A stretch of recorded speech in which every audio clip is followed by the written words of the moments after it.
Cuba, the island that defied time and history. If there's one thing you need to know about Cuba, it's this: it's never just one flavor.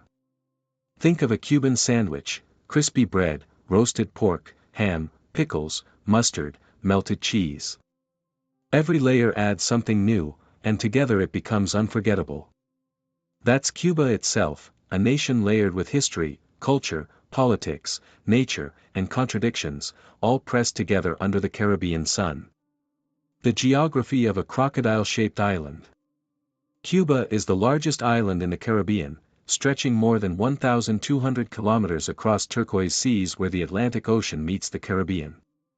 Its main island is accompanied by over 4,000 smaller islets, reefs, and keys.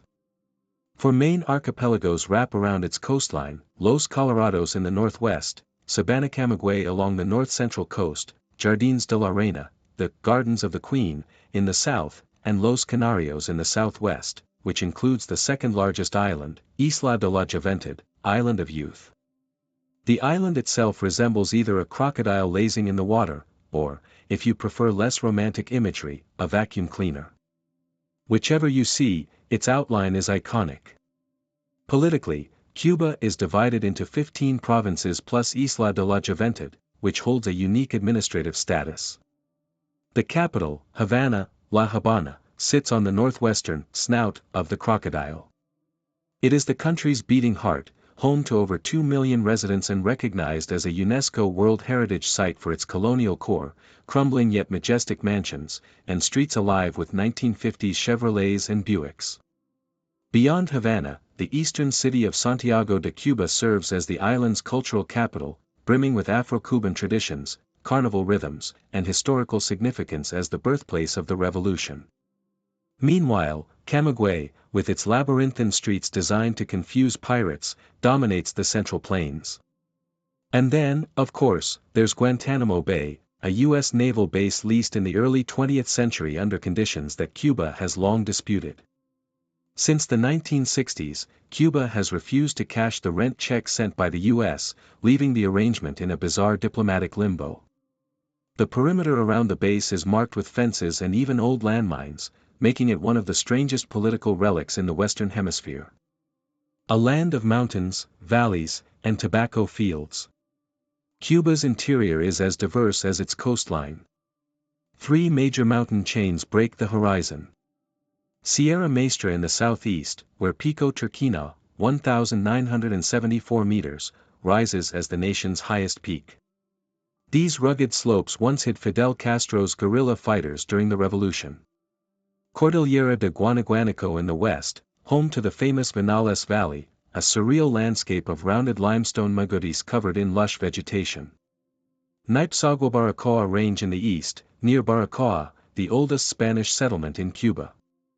Between these ranges lie fertile plains where Cuba grows its lifeblood crops. The Pinar del Rio province produces the world's most prized tobacco, rolled into legendary cigars that have become a global symbol of luxury. For centuries, sugarcane plantations dominated the economy, so much so that Cuba was once called the Sugar Bowl of the world. While agriculture now represents only about 10% of the GDP, sugar and tobacco remain cultural icons. Today, tourism, nickel mining, Cuba holds some of the world's largest reserves, and services drive the economy. But one thing hasn't changed: Cubans take their coffee seriously. Served in tiny cups of jet black liquid stronger than rocket fuel, Cuban coffee is less a drink and more an initiation rite. Foreigners who underestimate its strength often find themselves jittering with superhuman energy for hours. Wildlife and natural wonders. Despite centuries of human settlement, Cuba has preserved a rich biodiversity. National parks and biosphere reserves protect coral reefs, mangroves, and forests. Among its unique species are the Cuban trogon, tacaroro, the national bird, displaying the red, white, and blue of the Cuban flag in its feathers. The bee hummingbird, the world's smallest bird, weighing less than a penny. The Monte Iberia eluth frog, one of the tiniest frogs on Earth. The Cuban solenodon, a rare insect-eating mammal that can deliver venomous bites. Several endemic yuccas, large rodent-like creatures resembling guinea pigs on steroids. The surrounding seas are just as rich. Coral reefs in Jardins de la Reina are considered some of the healthiest in the Caribbean, attracting divers from around the globe. A nation of blended identities. Cuba is home to about 11.3 million people, making it the most populous island in the Caribbean. Its identity is a mosaic shaped by centuries of migration, colonization, and struggle. Spanish colonists brought language and religion, while more than 900,000 enslaved Africans were forced to the island during the transatlantic slave trade, nearly twice as many as were brought to the entire United States.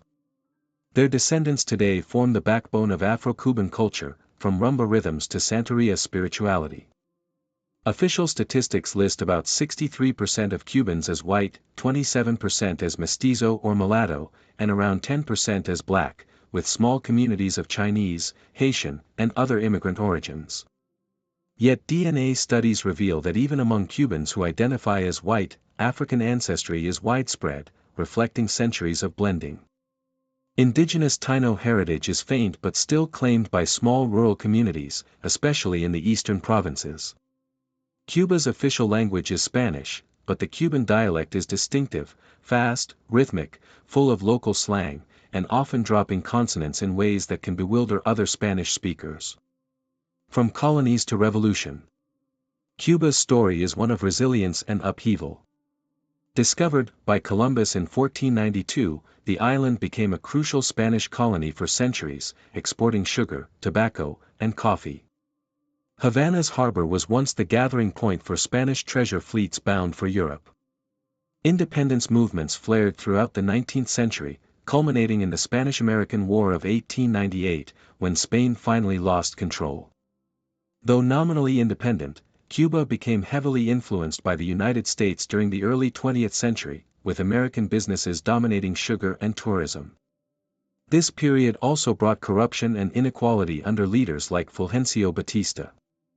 In 1959, Fidel and Raúl Castro, alongside Che Guevara, led the Cuban Revolution, toppling Batista and establishing a socialist state. This revolution redefined Cuba's place in the world. Aligned with the Soviet Union, Cuba became a flashpoint during the Cuban Missile Crisis of 1962, when the world stood on the brink of nuclear war. For decades, the U.S. embargo isolated the island economically, while Cuba exported its ideology abroad, sending doctors, soldiers, and teachers to Africa, Latin America, and beyond. When the Soviet Union collapsed in 1991, Cuba entered the special period, an era of severe shortages. Bicycles replaced cars, blackouts were common, and daily survival was a struggle. Yet Cuba adapted, turning to tourism, medical exports, and creativity to survive. Culture, music, and everyday life. Cuban culture is legendary. Music pulses through the island, salsa, son, mambo, rumba, and reggaeton fill the streets. Legendary artists like Celia Cruz, Benny Moore, and Buena Vista Social Club carried Cuban rhythms to the world. Dance is inseparable from life here, even small towns have plazas where people gather to move to the beat. Baseball, not soccer, is the national obsession. Introduced in the 19th century, it quickly replaced bullfighting and remains a point of pride, with Cuban players shining both at home and abroad. Religion in Cuba blends Catholic traditions with African-rooted Santeria, where saints are paired with Yoruba deities. Colorful rituals, drumming, and offerings reveal the island's spiritual diversity. Daily life in Cuba is marked by contrasts, shortages of goods, but abundance of creativity, decaying colonial buildings, yet streets alive with laughter and music. Despite hardships, Cubans are renowned for their resilience, humor, and warmth. Diplomacy and global ties. Cuba's diplomatic position is unique. Historically close to the Dominican Republic and Puerto Rico due to cultural ties, it also forged strong alliances with Venezuela and other Latin American nations. Thousands of Cuban doctors have served abroad, from African villages to South American barrios, earning the island respect in global health diplomacy. Relations with the United States remain complicated. In 2016, President Barack Obama visited Havana, becoming the first U.S. leader to do so in nearly 90 years, signaling a thaw. Yet political changes have since slowed that momentum. Still, millions of Cuban Americans, especially in Florida, act as a bridge, maintaining family and cultural ties. Conclusion: a nation like no other. Cuba is not just an island, it is an idea, a paradox, a living museum of history and resilience. It is both Caribbean and Latin American, both socialist and globally connected, both stuck in time and bursting with creativity. Its people carry a fierce pride, born of struggle and survival, but also of joy, music, and warmth. From its fiery revolutions to its timeless beaches, from tobacco fields to salsa beats, from cramped Havana alleys to sweeping mountain vistas, Cuba refuses to be forgotten. Maybe Columbus exaggerated, maybe he didn't, but one thing is certain: this island, in all its contradictions, remains one of the most fascinating places on Earth.